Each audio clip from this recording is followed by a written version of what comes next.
सभी को जय मसीह जी की। परमेश्वर का वचन कहता है रोमियो 9:8-9, परंतु जबकि परमेश्वर का आत्मा तुम में बसता है तो तुम शरीर की दशा में नहीं परंतु आत्मा की दशा में है।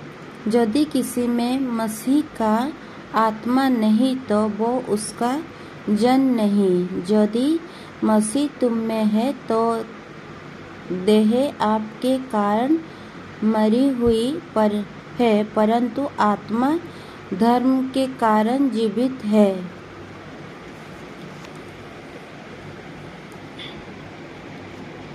रोमियो 8:15 में परमेश्वर का वचन कहता है, क्योंकि तुम की दासत्व की आत्मा नहीं मेल की फिर भयभीत हो परंतु लेपापन की आत्मा मिली है, जिससे हम है अब्बा है पिता कहकर पुकारती है। आत्मा आप ही हमारी आत्मा के साथ गवाही देते हैं कि हम परमेश्वर की संतान है, और यदि संतान है तो परिस भी वरन परमेश्वर के परिस और मसीह के संगी परिस है, कि जब हम उसके साथ दुख उठाए तो उसके साथ महिमा भी पाए। ये समय और यदि संतान ही तो परिस भी वरन परमेश्वर परिस और मसीह के संग परिस है, कि जब हम उसके साथ दुख उठाए तो उसके साथ महिमा भी पाए। यस आमीन।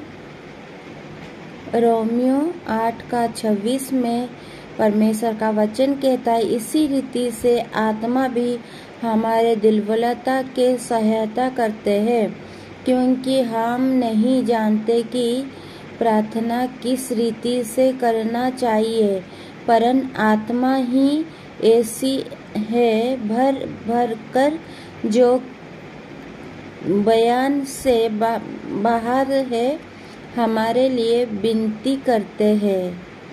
यस आमीन।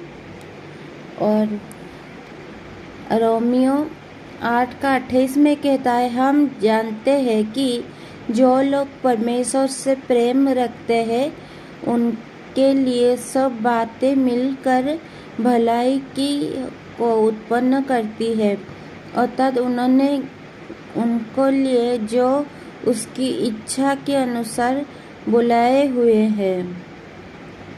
ये समय परमेश्वर का वचन कहता है रोमियो 8:31 में परमेश्वर का प्रेम, अतः हम इन बातें के विषय में क्या कहें, जो यदि परमेश्वर हमारे ओर है तो हमारे विरोधी कौन हो सकते हैं। यस आमीन। परमेश्वर यदि हमारे इन वचन में बोलते हम इन बातों के विषय में क्या कहें, यदि परमेश्वर हमारे ओर है तो हमारे विरोधी कौन हो सकते हैं। यदि परमेश्वर हमारा ओर है, हमारे साथ परमेश्वर है, तो हमारे विरोधी कौन हो सकता है। ये आमीन। इस वचन को पढ़े सुने जाने में प्रभु आप लोगों को ढेर सारा आशीष मिले, यीशु मसीह की सामर्थ्य और जीतते नामों में आमीन।